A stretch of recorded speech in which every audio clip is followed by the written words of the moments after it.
Uh, we have finished the blood, so we will start a new system, the cardiovascular system, new topic. You know that cardiovascular system is one of the most important systems in our body.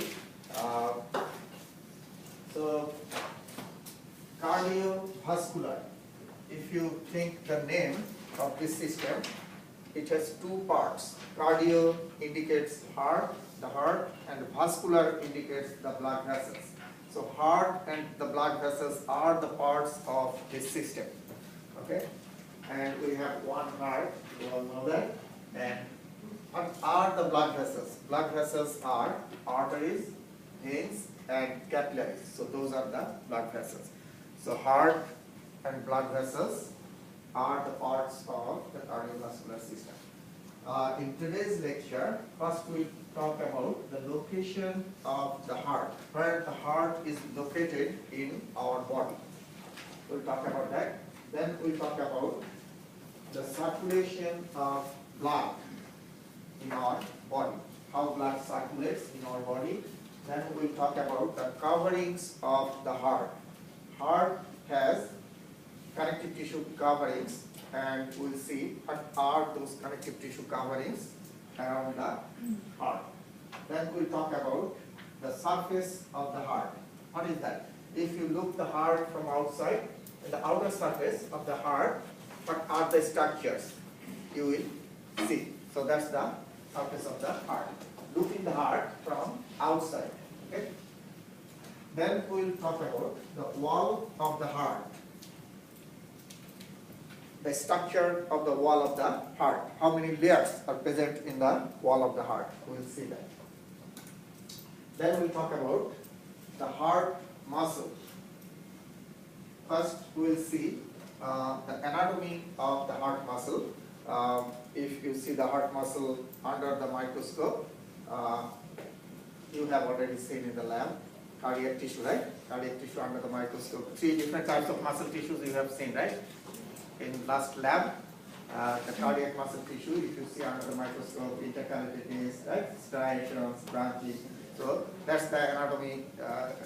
Oh, that's your AP1. So you are in AP2. In AP1, you have seen, right? The cardiac muscle tissue under the microscope, you have seen. So those things are present. That's the anatomy of the heart. Okay? Heart muscle. Then we'll talk about the coronary circulation. You know that heart helps in the blood circulation throughout the body, right? Heart helps in, by its pumping action, heart helps in the circulation of blood throughout the body.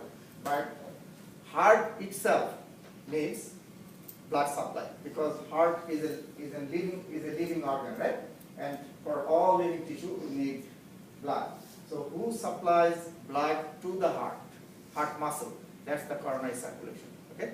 So heart itself needs the circulation, and that circulation is the coronary circulation, the circulation of blood in the heart. And then we'll talk about the valves of the heart. So those are the things we'll talk today.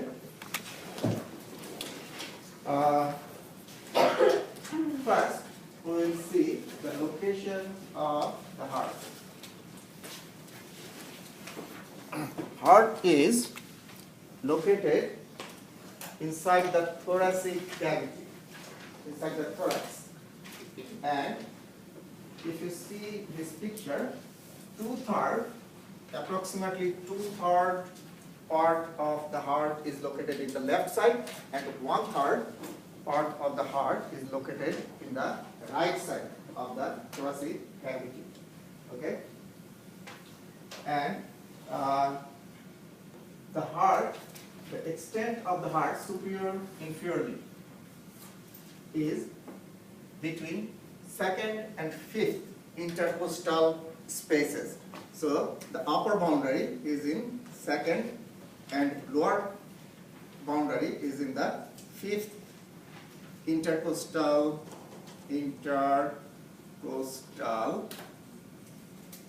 spaces. Okay? Intercostal means in between the ribs. So upper boundary, this is first intercostal space, this is second intercostal space. from here to fifth intercostal space here. That's the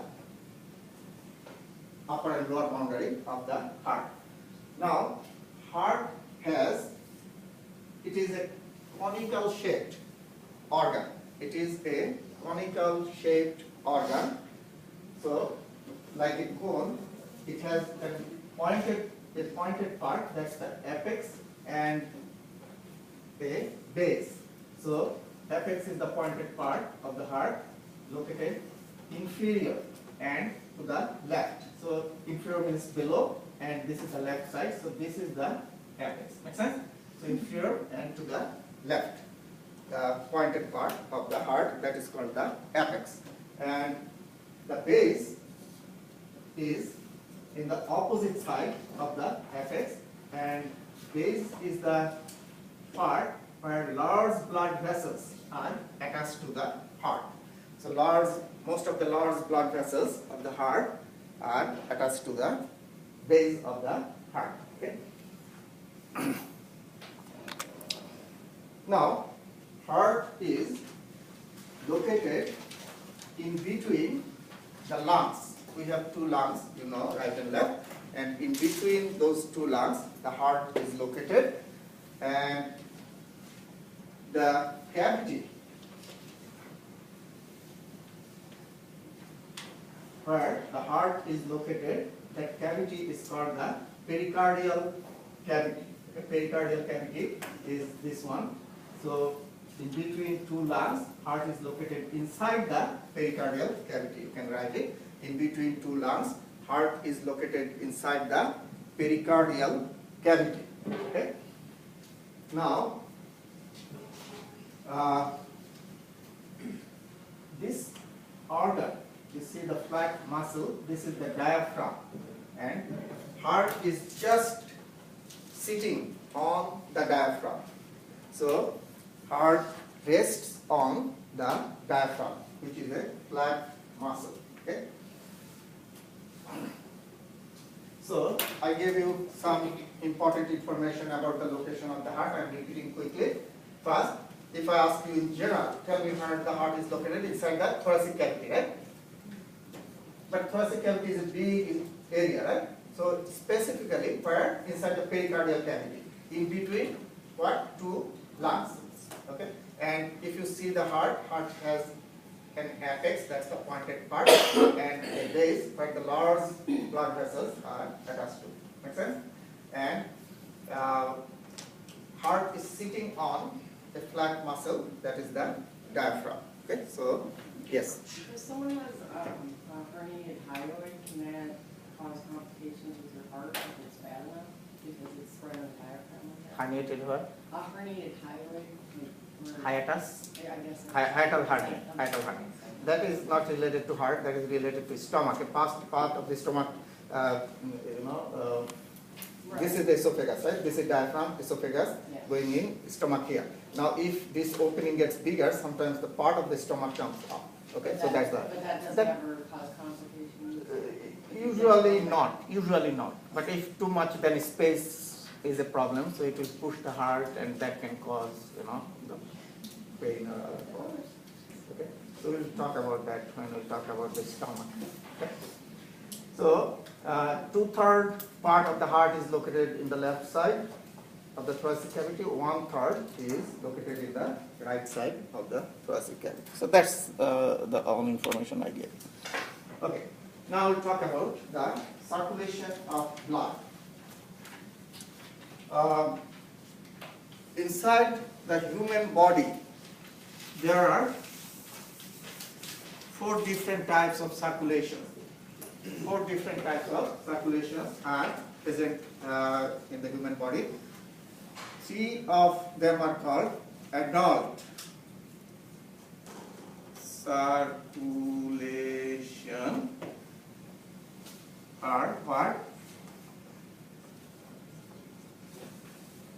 Pulmonary, systemic, and hepatic.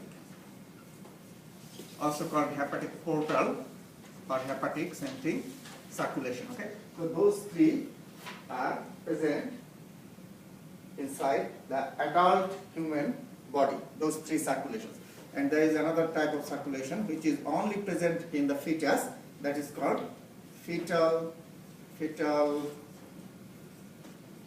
circulation. And you know that fetal circulation is the circulation of blood between the mother and the fetus inside the uterus. Mother's blood goes to the fetus body. That is only present in the fetus, not in the adult. Now, among those three adult circulations, these two are directly related to the cardiovascular, heart. Directly related to the heart. Okay? Systemic and pulmonary. So we'll talk about those two circulations.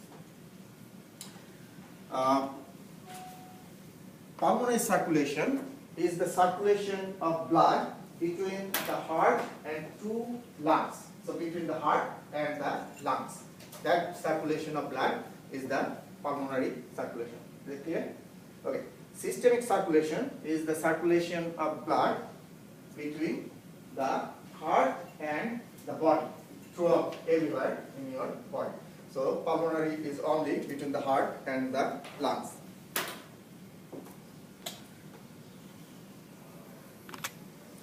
Here in this picture, we have shown those two circulations, pulmonary and systemic. First, I will explain you the pulmonary circulation. Okay, so pulmonary circulation is the circulation between the heart and lungs, right?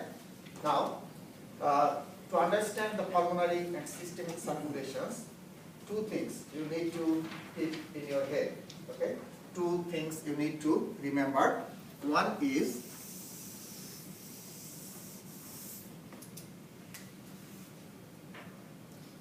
ventricles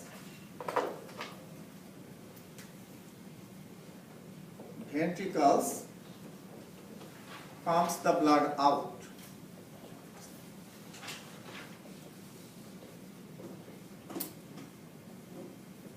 And atria receive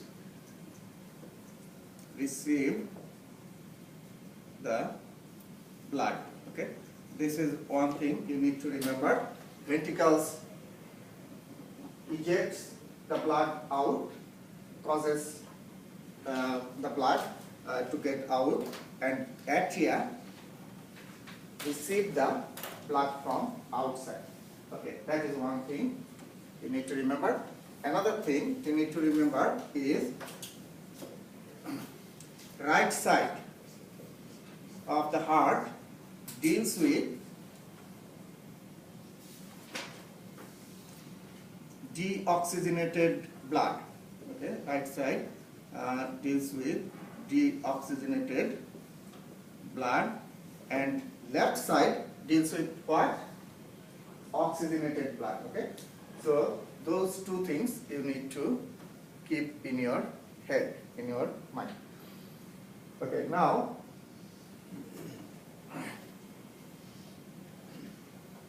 you see here by blue color they have shown deoxygenated blood. Okay, so this is the right side of the heart, and red color is oxygenated blood. So left side of the heart deals with oxygenated blood. Okay, now think that why blood should go from the heart to the lung. Everybody knows why blood goes to the lung. To pick up oxygen, right? Okay. Now, who sends the blood to the lung? Atrium or ventricle? Who pumps the blood out? Ventricle, right? So now, which ventricle has deoxygenated blood, right or left? Right. Is it clear? Because right side deals with oxygenated. Okay. So now you know deoxygenated blood from the heart should go to the lung to get oxygen, right? To become oxygenated. Now you know that who sends the blood to the lung? Ventricle. Also you know that which ventricle should send the blood to the lung? Right ventricle, because right ventricle deals with deoxygenated blood, right? So right ventricle pumps the blood to the lungs. Okay. Now inside the lungs, what happens? The deoxygenated blood gets the oxygen, right? Becomes oxygenated. Now, oxygenated blood should come back from the lung to the heart. Which side of the heart will receive the oxygenated blood, right or left? Left. Is it clear? Okay. Now, who receives the blood? Atrium or ventricle? Atrium. So, you know now that left atrium will receive the oxygenated blood from the lung. Is it clear? Okay. So, that's the pulmonary circulation. Your right ventricle will pump the deoxygenated blood to the lungs, where blood will get oxygen, and oxygenated blood will come back to the heart. In which side? Left side. And who will receive the blood? Left atrium. Okay, so that's the pulmonary circulation. Okay. Now, systemic circulation is between the heart and throughout the body. So, after the left atrium receives the oxygenated blood from the lung, from the atrium, where the blood will go? To the ventricles. Always remember, atrium will send the blood to the ventricle. Okay? So, from the left atrium, blood will go down to the left ventricle. Okay? And left ventricle now has oxygenated blood. Is it clear? Now, left ventricle has oxygenated blood, and that oxygenated blood should be distributed throughout the body. That's the purpose, right? Heart will distribute the oxygenated blood everywhere in our body. So now left ventricle has the oxygenated blood, it will pump and send the blood throughout the body. Okay? So that will happen first. Then what will happen? When the blood will circulate throughout the body, it will give oxygen to the cells, to the tissues, and will collect what? Carbon dioxide from the body, right? So blood will release the oxygen to the tissues and collect the carbon dioxide from the tissue, right? And will become deoxygenated blood. And that carbon dioxide rich deoxygenated blood should come back to the heart. Now, deoxygenated blood will come back to which side of the heart? Right side. And who will receive the blood? Atrium or ventricle? Atrium. So right atrium will receive the deoxygenated blood from the body. Is it clear? And then deoxygenated blood from the atrium, always remember, from the atrium the blood will go to the ventricle. So from right atrium, the deoxygenated blood will go to right ventricle. And now right ventricle has deoxygenated blood, it should go to the lung, pulmonary circulation again, right? So that is the systemic circulation, that left ventricle is sending oxygenated blood throughout the body, and right atrium is receiving the deoxygenated blood from the body. Okay, so left ventricle is sending oxygenated blood throughout to the body, and right atrium is receiving that. So let's quickly go over again. So you see, this is the right ventricle. We are talking about pulmonary circulation. Deoxygenated blood should go to the lungs. Now, who will take the deoxygenated blood from the right ventricle to the lungs? Those pulmonary arteries. Pulmonary indicates lung, remember. So pulmonary arteries. Anything that takes the blood away from the heart, that is artery. The blood vessels that bring the blood into the heart, those are the veins. That's the definition of artery and vein. Arteries take the blood away from the heart, and veins bring the blood into the heart. Okay? So now, deoxygenated blood. Now you see here, deoxygenated blood from right ventricle is going to the lungs through the pulmonary arteries, right? Make sense? But pulmonary arteries carry what type of blood? Deoxygenated. That is opposite of systemic circulation. In case of systemic circulation, from the left ventricle, the blood is entering into the aorta, and that's the oxygenated blood throughout the body. Okay? So, in case of systemic circulation, arteries carry oxygenated blood. In case of pulmonary circulation, arteries carry what? Deoxygenated blood. That's what. Okay? So, anyway, then from the here, the deoxygenated blood is going to the lungs and getting oxygen and becomes raised. That means becoming oxygenated and coming back to the left side.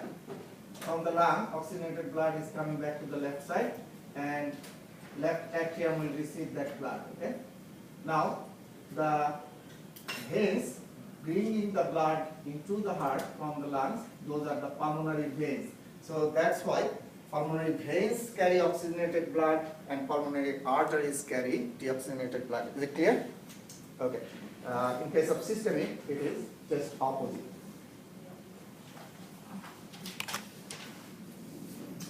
Structure of the heart. First, as I told you, that heart is covered by connective tissue membranes, and the connective tissue structure that covers the heart, that is called the pericardium. So pericardium is the connective tissue covering of the heart. And now the wall of the heart is called the cardiac muscle. Inside the heart, if you see inside the heart has 4 chambers, you all know that, 2 atrium, 2 ventricles. And also inside the heart, you will see 4 sets of valves. Remember how many? 4 sets of valves. Okay, inside the heart. And we'll talk about those valves later. Just know that there are 4 sets of valves inside the heart, and the function of the valves is it directs and controls the flow of the blood from one location to another. So it controls the flow and the direction of the blood. Okay, so that's the function of the valves. Also, if you see the heart has blood vessels, and those are the parts of the vascular part has blood vessels, and special nodes and conductive tissues. Inside the heart, you will find some highly specialized structures, highly specialized tissue structures. Those are called the conductive system of the heart. And conductive system consists of nodes and other tissues. So just know that inside the heart we have highly specialized tissue structures. Those are called the conductive system of the heart. First we will talk about the pericardium. Pericardium is the connective tissue covering of the heart, and pericardium has 2 layers. So if this is the heart, your heart, the pericardium has 2 layers. One layer is directly attached to the outer surface of the heart. So attached to the outer surface of the heart, and the other one is not directly attached to the surface of the heart. There is a gap between the outer surface of the heart and this layer. Okay, so the one is directly attached to the surface of the heart, that is called the visceral pericardium, and the other one, the outer one, is the parietal. Okay, so this is the visceral one, this is the parietal one. Okay,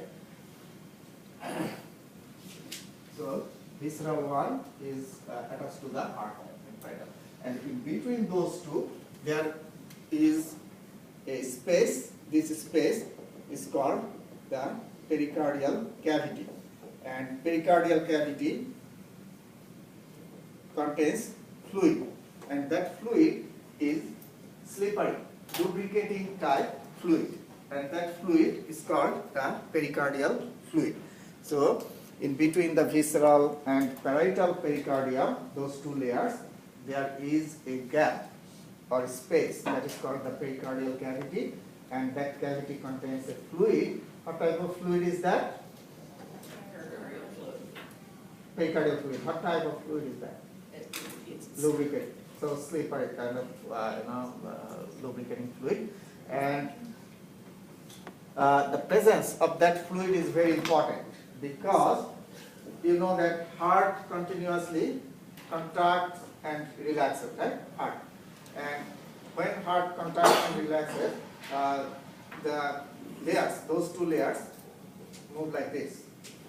Okay? And if there is no fluid, pericardial fluid there, what will happen? Friction will occur between those two parietal and visceral layers, and that friction will cause severe pain. And that happens in pericarditis. Pericarditis is a clinical condition, you know that.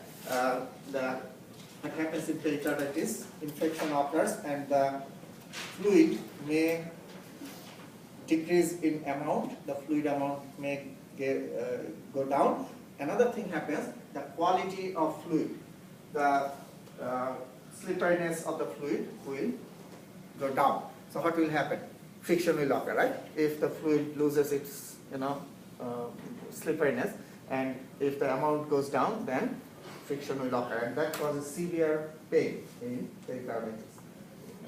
And also, because of infection, the body temperature may increase. Fever is another symptom, very commonly occurs in pericarditis. Okay? Like if you get that infection, is your body like make more of it, or Second, like if you have an infection in the fluid or in the heart, will the body will it make more of it, or not after you get medicine for the infection? okay, so infection is inside the cavity, so little chance of spreading. Okay, usually it does not spread, but what happens? It is actually a complicated situation.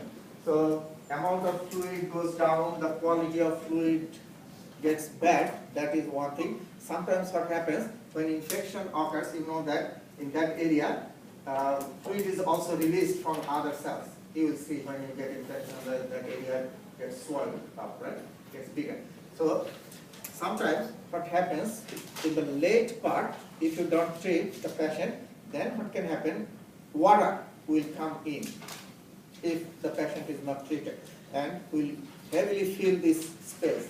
And what is the problem here? If this space is heavily filled with water, then when heart will try to relax, it won't be able to do that. Make sense? A lot of pressure from outside of the heart. So heart will not be able to forcefully contract and relax.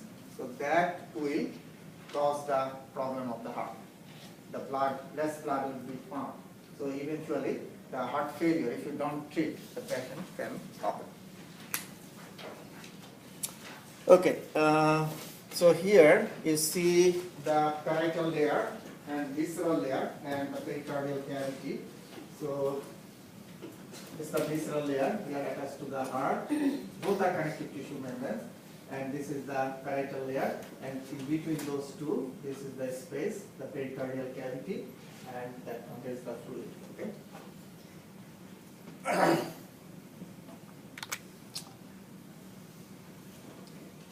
Okay, external of the heart, external features. If you see the heart from outside, if I show you the heart, what are the structures you will be able to see from outside? You will be able to tell the location of the ventricles and atria. From outside, you can tell. Have you done the dissection of the heart? Okay, so if I ask you by looking from outside, can you tell where the right ventricle is? You can tell, right? You have seen. So you can see the ventricles and the atria. Atria, how many atria we have? We have 2 atria, right and left. Atria is plural when we say more than one atria. So we have right atrium, left atrium. And the wall of the atrium is very thick compared to the wall of the ventricles. The wall of the atrium is thin compared to the wall of the ventricles. And you have seen that the ear-like structures are attached to the atrium, and those are called auricles. So we have auricles attached to the atrium. And ventricles, the wall of the ventricles is very thick compared to the wall of the atrium. Why the ventricular wall is thicker than the atrial wall? Because it has to pump blood. Yes. You remember when I talked about systemic and pulmonary circulation, what's the function of atrium? Atrium just sends the blood to the ventricle. And atrium is here above the ventricle and ventricle is below here, right? So even atrium doesn't need to pump the blood because of gravitation. The blood will automatically go down, right? But why atrium needs very weak contraction? Because the valves are there to open the valves. Very weak contraction is needed to open the valve and blood will automatically go down, right? So you see, atrium really doesn't need to forcefully contract the chamber or blood, okay? But ventricles, you know that left ventricle sends blood throughout the body, right? So, and right ventricle sends the blood to the lungs. So that's why ventricles need to pump the blood more forcefully because ventricles send the blood outside of to the outside of the heart. Now, you tell me the wall of which ventricle should be thicker, left or right? Left. Why? Left ventricle is sending blood throughout the whole body, right? So must send blood far. And in case of right ventricle, sending just blood to the lungs. And lungs are just sitting very close to the heart, just on both sides of the heart, right? So not too far. That's why the wall of right ventricle is thinner than the wall of the left ventricle. If you see the heart from outside, you will see sulci. Sulci are grooves in which the blood vessels are located. So shallow grooves, and the coronary sulcus is in the back of the heart, in between the atria and ventricles. The coronary sulcus in the back of the heart, where the coronary sinus is located. Coronary sinus I have shown you, and you have seen in the model that coronary sinus is a short, wide, and wide vein in the back of the heart. So coronary sinus is located in the coronary sulcus. And anterior and posterior interventricular sulcus. You have seen interventricular in between the ventricles, in front and in the back of the heart. There are sulci. So this is the picture of the front of the heart, anterior surface of the heart. So you can see right atrium and right ventricle, and here is the left ventricle. So in between right and left ventricle, this is the anterior interventricular sulcus here, and where the blood vessels are located. Okay. Here you see the picture of a real heart, the front of the heart. Same thing, you see the anterior interventricular sulcus that separates the left and right ventricle. Show that one.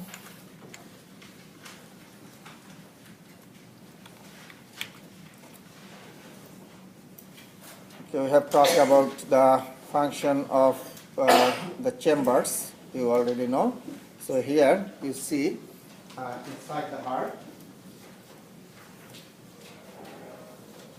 So in between the atrium and ventricle, these valves are called atrioventricular valves or AV valves. Atrioventricular or AV valves. Very simple, between the atrium and ventricle. Okay, and so we have two sets of AV valves. One set is present between the left atrium and left ventricle, and another set is located between the right atrium and right ventricle. So this is one set of AV valve. This is another set of AV valve. Okay, and in case of left atrioventricular valve, there are two cusps. Cusp means leaf. There are two leaf-like structures in case of left AV valve. That's why it is called bicuspid, and another name is mitral. You have to remember that. Bicuspid, bi means two, cups like leaf-like structure. So it has two pieces of leaf-like structures or cups. In case of right, there are three. And that's why right one is called tricuspid valve. You see here, tricuspid valve. This is bicuspid or mitral valve. Okay, so you remember probably when I was talking about the valves before, I said total how many valves, sets of valves are present inside the heart? 4. You remember I said total we have 4 sets of valves. So we got 2. Right and left AV valves, right? Where are other 2 sets? Those 2 sets are present at the root of large blood vessels, not inside the atrium or ventricle. Those are located at the root of the large blood vessels. Which large blood vessels? One set is here at the root of pulmonary trunk. This is the pulmonary trunk, and this is one set of valve here, and another set is located at the root of the aorta. This is the aorta, you know that. So at the root of, they didn't show because aorta is behind the pulmonary trunk. So, but you can see a little bit here, aortic valve. So here, at the root of this one, aorta, there is another set. So we've got 4 sets of valves. 2 are AV valves, and other 2 sets are present at the root of the large blood vessels. Which blood vessels? One set at the root of pulmonary trunk, another set at the root of the aorta, starting of the aorta.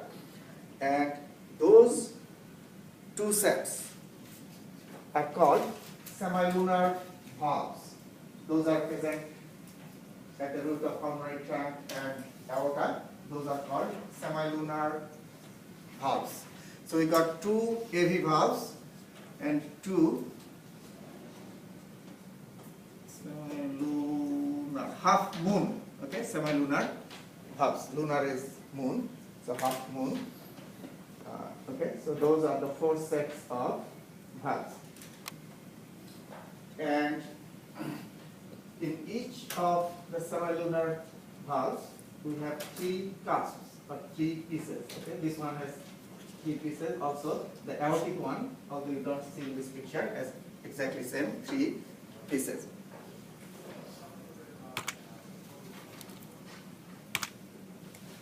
Here, okay, you can see, if you see those valves. So, right AV valve has 3 cusps, left AV valve has 2 cusps, mitral or bicuspid. This is tricuspid. And these 2 sets are the semilunar valves. Each has 3 cusps. Okay? One at the pulmonary trunk, another at the root of the aorta. So aortic valve and pulmonary valve, those are also called the semilunar valves. Okay. The same thing, this is the real heart. This is a picture of the ventricle, inside the ventricle. So you already know that inside the ventricle there are some muscles, those are called the papillary muscles, and the chordae tendineae are the string-like structures attached to the papillary muscles, and the other end of chordae tendineae is attached to the valves, AV valves. Okay, so they control the movement of the valves, the strings. They won't let the valve, like you see here, this is the atrium, this is the ventricle below, and we know that from the atrium blood will go to the ventricle, right? So when the atrium will contract, then the valves will get open. Now, which way the valves should open? Upwards or down? Valves are like this, right? And blood will go down. So when the atrium will contract, it will push the valves to move down, right? So valves will move down, blood will go in. Now, when the ventricle will pump very strongly, right? Ventricle will pump very strongly. What should happen? The valves should move up, right? When ventricle will pump, valves will move up, right? Now, from the ventricle, blood should not get back into the atrium. Should go out, right? From the ventricle, blood should get out of the heart, not should not get back into the atrium. So valves must move upwards, but up to this limit, just to close the atrium and ventricle, opening between the atrium and ventricle, right? If it goes up, then blood will enter into the atrium back again. We don't want that. We don't want the blood to go back to atrium. From the ventricles, it will get out of the heart, right? So the strings are attached here. Okay?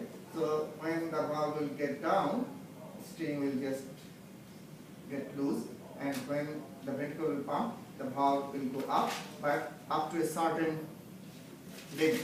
It won't be able to go up. Why? The strings will hold it. So that's why the strings are there. It won't let the valves to move further up. Okay, we'll stop there. Make sense? So that's the function of the chordator needle. The wall of the heart. If you see the wall of the heart, it has three layers. The outermost layer is called the epicardium. Epicardium is nothing but the visceral pericardium, because you know that visceral pericardium is attached to the outer surface of the heart, right?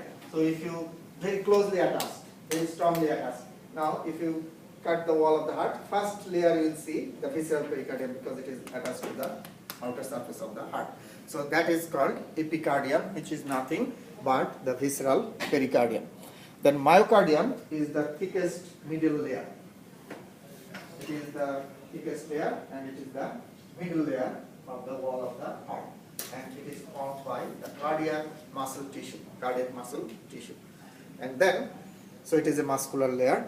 And then endocardium is a very thin layer in the inner surface of the heart.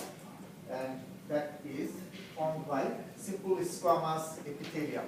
So simple means one layer, single layer, you all know that. And squamous are flat type cells, right? Squamous cells are flat cells. So extremely thin layer, one layer of flat cells. That means very thin layer, right? So that is the endocardium. So those are the three layers in the wall of the heart. Here, if you see this picture, you can see those three layers. This is parietal pericardium, so that is not a layer of the wall because this is separate. So this is the epicardium, myocardium, and endocardium. Okay. So those are just know those the name of those three layers.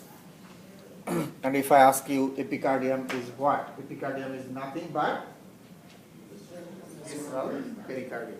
Very good.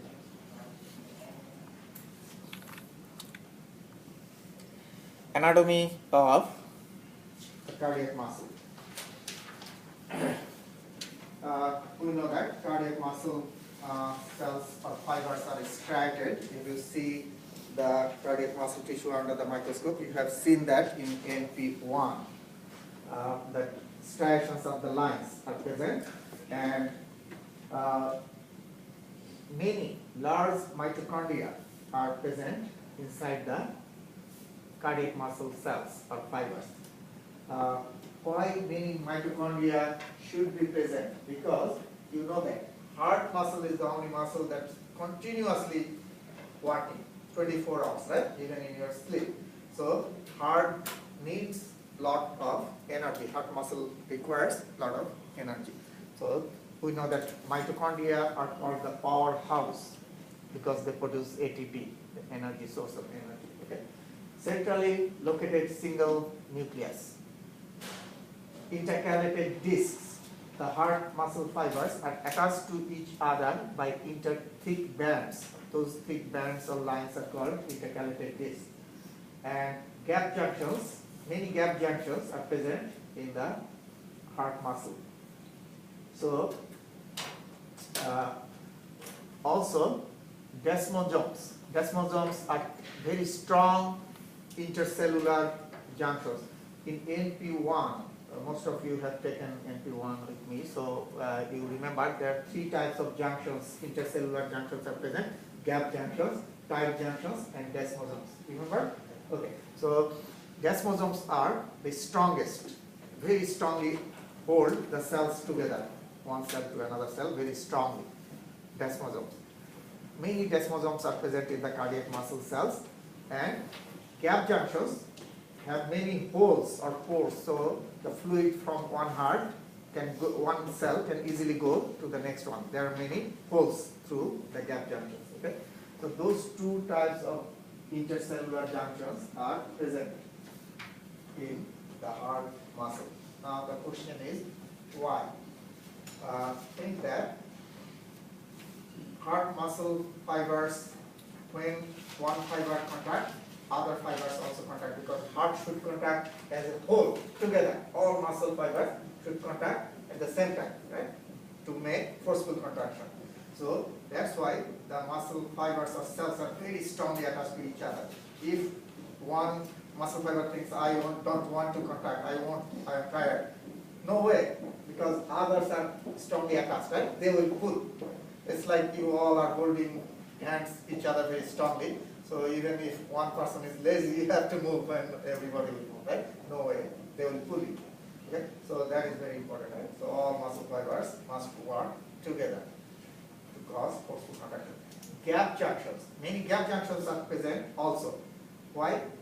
We know that gap junctions have many passages, holes through it. And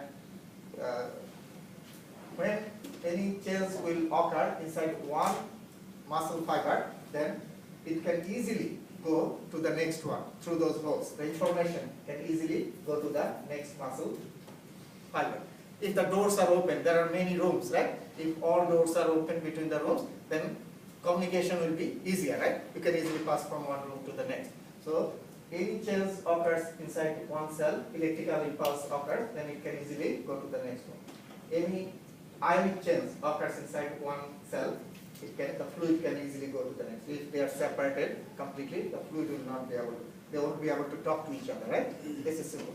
So to talk to each other very quickly, that is also important for all muscle fibers to work together. They will immediately know what's going on, right? So those two types of junctions, intercellular junctions, are heavily present in the heart muscle. To do what? To make the heart, whole heart muscle work as a single unit, and that is called the syncytium. Okay? Syncytium means single unit.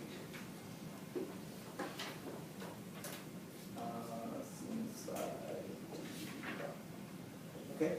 Means single or unit. Unit means single, so as a unit. Here you see the anatomy of heart muscle. You see under the microscope many striations, intercalated discs. These thick bands are intercalated discs. Striations are these lines, and you won't see the junctions here, but they have shown the desmosomes and gap junctions here in pictures. So these are the holes or channels. So from one cell to the next cell, the fluid or ions can easily pass through those holes. And desmosomes are very strong attachment between the cells, like this, like the zipper of your clothes. You use the zipper, very strong, you know, that hold like this. Okay?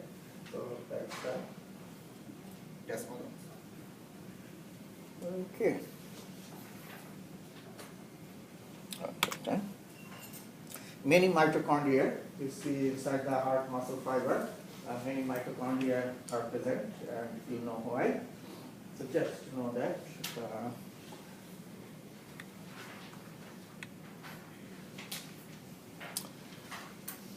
Coronary circulation.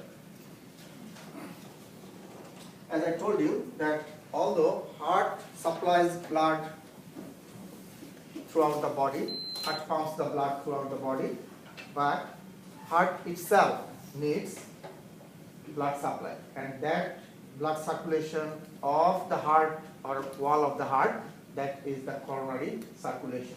Okay, and couple of important properties the coronary circulation have, and coronary circulation is different than other circulations in our body. The reason is the coronary circulation has many anastomoses.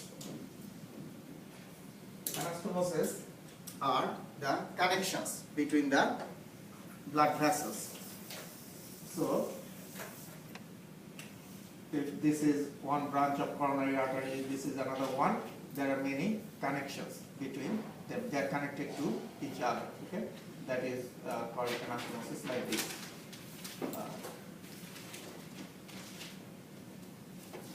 They are connected like this. Okay, so this is one branch from this artery. This is another branch from this artery. They are connected to each other at different locations. That's the anastomosis. Collaterals. There are many collaterals. Collaterals means side arteries like this. So there are many lateral branches in the coronary arteries. So those two, remember, are important characteristics of properties of coronary circulation. Coronary circulation or coronary blood vessels have many anastomoses, that means their branches get connected to each other, and many lateral branches from both sides, many branches get out. So that is very important. We'll see why. You see here, this is the coronary circulation. So many collaterals, see collaterals, lateral branches, and many of those branches are connected to each other by anastomosis. So these are the anastomoses and these are the collaterals. Okay, so those two things are present in the coronary circulation. Important arteries of coronary circulation are right and left coronary arteries. Those are the largest arteries in coronary circulation. Right and left coronary arteries, and smaller arteries, relatively smaller, are marginal artery, circumflex artery, and interventricular arteries. So largest two are right and left coronary arteries, and others are marginal, circumflex, and interventricular arteries. The veins are great cardiac vein, small cardiac vein, anterior cardiac vein. There is another one right here. Write it down. The coronary sinus. You have seen in the model. Coronary sinus, that short, broad vein. And another one is middle cardiac. So coronary sinus and middle cardiac. Those are also present in the venous part of coronary circulation. Okay. So arteries are, I'm repeating again, the coronary circulation has arteries and veins. The arteries are, largest two are right and left coronary arteries.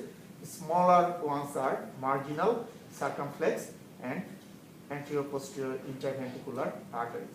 Okay? And the veins are coronary sinus, great cardiac vein, middle cardiac vein, small cardiac vein, anterior cardiac vein. Just remember those. Okay?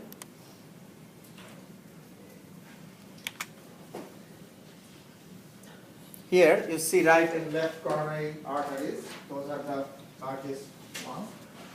Left coronary artery and right coronary artery.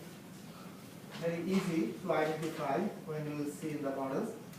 This is the left, so it should be the left side, right? This is the right, it should be the right side.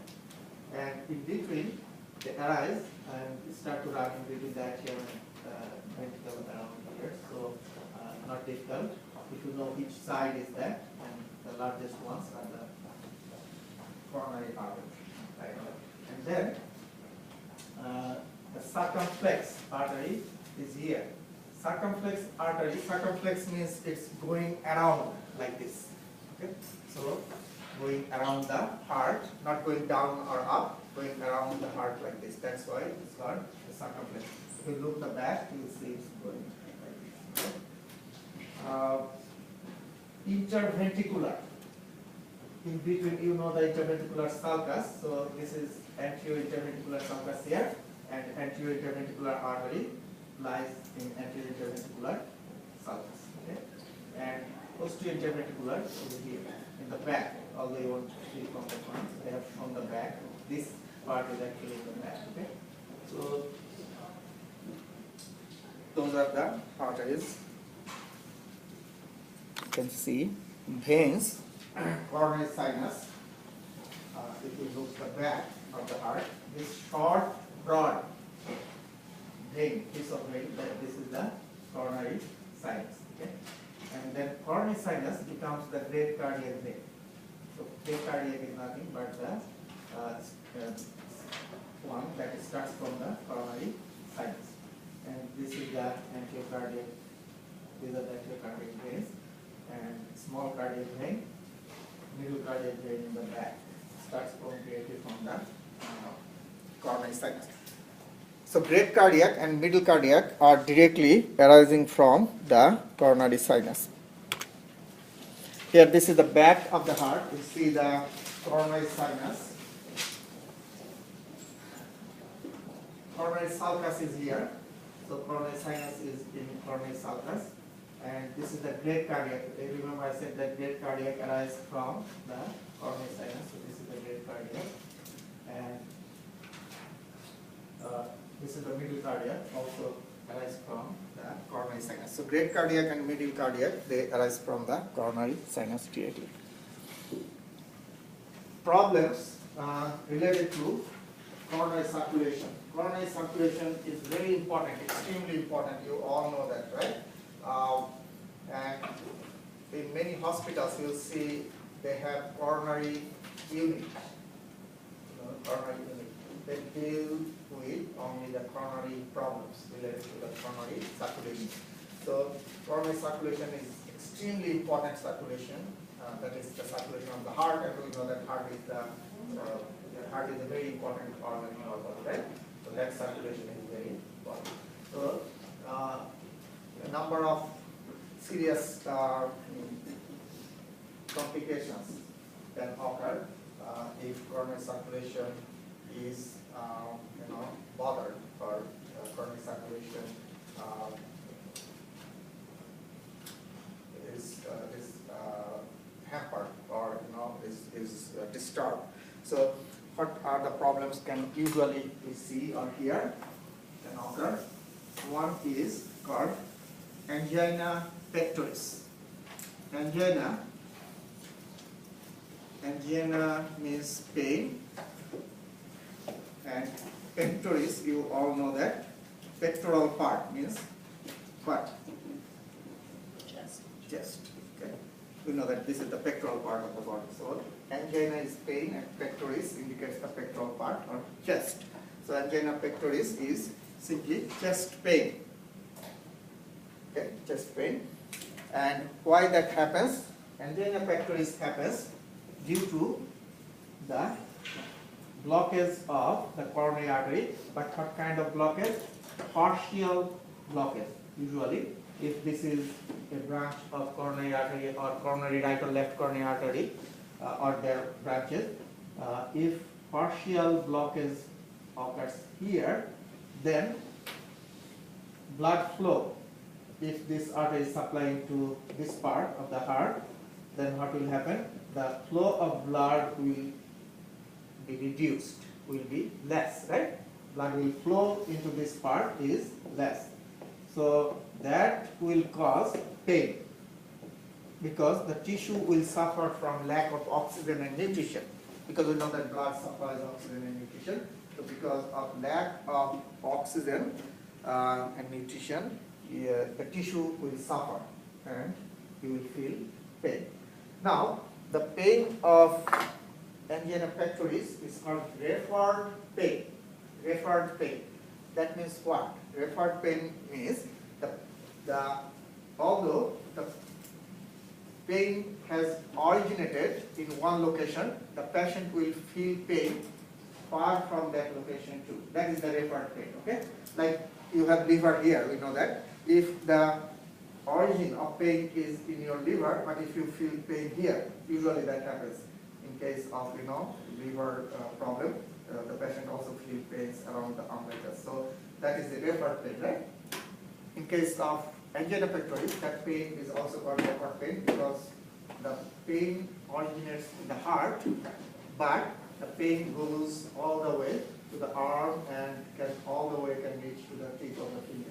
Okay? So that's the referred type Can you pain. spell that, please? Referred, R-E-F. Sorry. No, that's fine.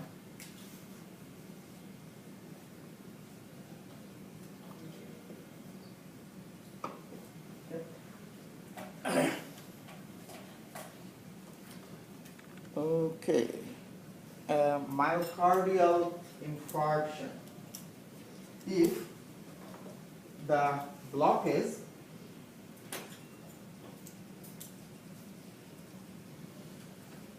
a clot that blocks the artery completely, then what will happen in this tissue? The tissue will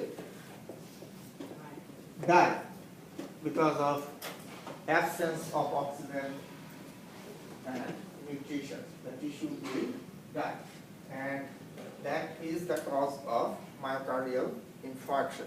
Now, if the blockage here, if the blockage, complete blockage occurs here, then only small amount of tissue will die here, right? Because this is a very small branch.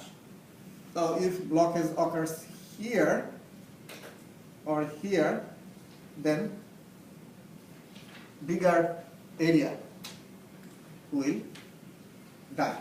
Now, since heart has many collaterals, coronary circulation has many collaterals, that is a very good protection for our heart. You see here, if your blockage occurs here and collaterals, many collaterals are present above that, and they are connected to each other by anastomosis, right? You know that. So blood will go this way and will enter into this artery and will come here, and will come here, and will come here. Okay? So it will take a different route, it can, and supply the blood to that area. So that's why in many cases the patient survives, and even small complete blockage the patients don't even know because there are many collaterals, right? But if the blockage occurs in such a location that there is no collateral or anastomosis, then the problem becomes more. Okay, so that is the problem. And now if blockage occurs here, the patient will die. No way. Okay? Because the whole area will die. Okay? So above that, there are only few or no collateral. But know that the collaterals and anastomosis, those are helpful, right? Because the blood can go to a different path and reach to that area. That is important. Okay. We have talked about 4 sets of valves already, so you know that. 2 sets are called AV or atrioventricular, and the other 2 sets are called the semilunar valves, and you know their locations. The same pictures. Okay, heart sounds. If you listen the heart sound to the stethoscope, you will hear the sound is lock drop that sound. And just know that the heart sound occurs due to the closure of the valves. Closure of the valves. first sound, the knob that occurs as AV valves close. So when atrioventricular valves close, that create the first sound, and second sound is related to the semilunar valves, aortic and pulmonary valves. Okay. Heart murmurs, abnormal heart sound, most often indicative of valve problems. Murmur occurs due to the problem in the valves, and we know that if this is, just think that this is the atrium and here is the ventricle and the valves are here. One clinical condition of valve that is called stenosis, valvular stenosis. I don't know if you have heard. Have you heard anybody? Stenosis of valves. So these are the valves. If the stenosis occurs, what is that? Valves are normally very soft and can easily move up and down, but in stenosis, what happens? The valve becomes hard. Okay, like some calcium deposition occurs and minerals deposition occurs, and that can cause the valve harder, and that valve is not flexible like normal smooth valves. Okay, so they will not move normally, will not open or close completely, will stay in same location. Maybe a little bit it will move, so it will not move up and down a lot. And what can happen in that condition, the closure of the opening will not be complete. If this is steno valve, what will happen? The valve maybe will stay like this and will not move up and down. So what will happen? The blood will go from here to here, from atrium to ventricle, and when ventricle will pump the blood, there is an opening here, so will narrow opening, so blood will keep passing through narrow passes. And pressure is there, right? It will keep passing like for a long time through the narrow space, and that will create that sound. It also occurs in semilunar valves. Like semilunar valves are here. Just think that this is the root of the aorta, semilunar valves here, and when the left ventricle will forcefully pump the blood, what will happen? After the blood enters into the aorta, these valves should get closed. When the ventricle will pump, the valves will open like this, and when the blood will enter into the aorta, the valves will move down and close it, because we don't want the blood to come back into the ventricle, right? Now, if that opening is, if that closure is incomplete, then the space will remain there, right? And the blood will move down through that into the ventricle. So just know that due to incomplete closure of the valves, narrow space will remain and blood will keep passing through that narrow area and will create that sound. That is the murmur. It's a prolonged sound. Okay. Do you have any questions? Very interesting topic. No question? Yes. I was just wondering when our first electric started. On 4th, I guess, right? 4th?